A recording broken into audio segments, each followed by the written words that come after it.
According to a McKinsey report from January 2025, GDP per capita growth could slow by 0.4% annually from 2023 to 2050 and up to 0.8% in some countries, unless productivity growth increases by 2 to 4 times or people work 1 to 5 hours more per week.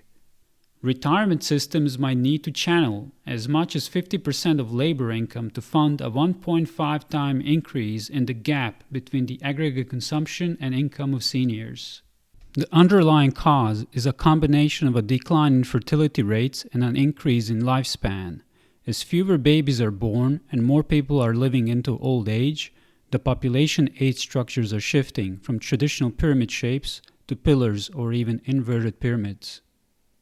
As a consequence, 26 million fewer babies were born in Germany, almost a third of the German population today. The impact of this on the German population structure is stark.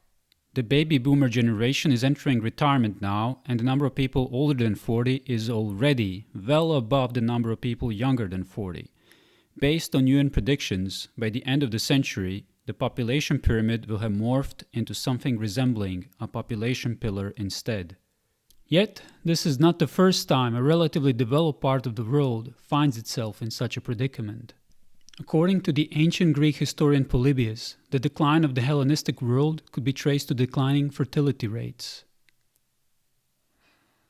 In our time, all Greece was visited by a dearth of children and generally a decay of population, owing to which the cities were denuded of inhabitants and a failure of productiveness resulted, though there were no long-continued wars or serious pestilences among us. For this evil grew upon us rapidly and without attracting attention, by our men becoming perverted to a passion for show and money and the pleasures of an idle life, and accordingly either not marrying at all, or if they did marry, refusing to rear the children that were born, or at most 1 or 2 out of a great number, for the sake of leaving them well off or bringing them up in extravagant luxury. It is well understood that retired individuals consume more than younger working age population, both directly through their purchases and indirectly via government-funded programs like healthcare. Yet, as their working income dwindles to nothing upon retirement, a gaping chasm emerges between their consumption and earnings, a divide economists call the senior gap. In the majority of developed countries, public pensions and contributions covered about half the senior gap, and in some countries like Spain and France, close to 80%. What makes these public pension systems fragile is that they are by and large funded through taxes on the working age population. As the support ratios, the ratio of the working age population to the non-working age population fall, such public pension systems will become increasingly unsustainable.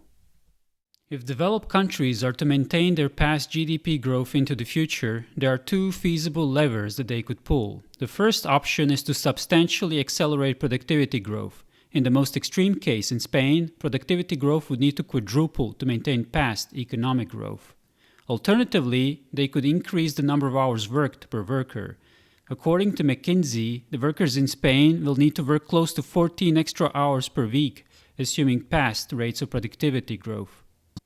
With pensions diminished and personal savings insufficient, there is a real risk that many may have no alternative but to continue working into their 70s or even 80s just to cover basic living expenses.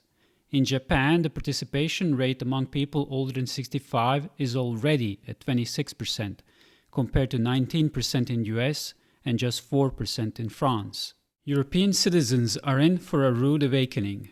Unless there is a sudden reversal in fertility rates, a dramatic uptake in immigration, or a breakthrough in AI and robotics that would fundamentally increase productivity, either many more people will need to enter the workforce or those employed work longer hours and retire later to maintain even the currently lackluster growth in living standards. What do you think? Share your thoughts in the comments below, and if you enjoyed this video, don't forget to click like and subscribe. See you next time.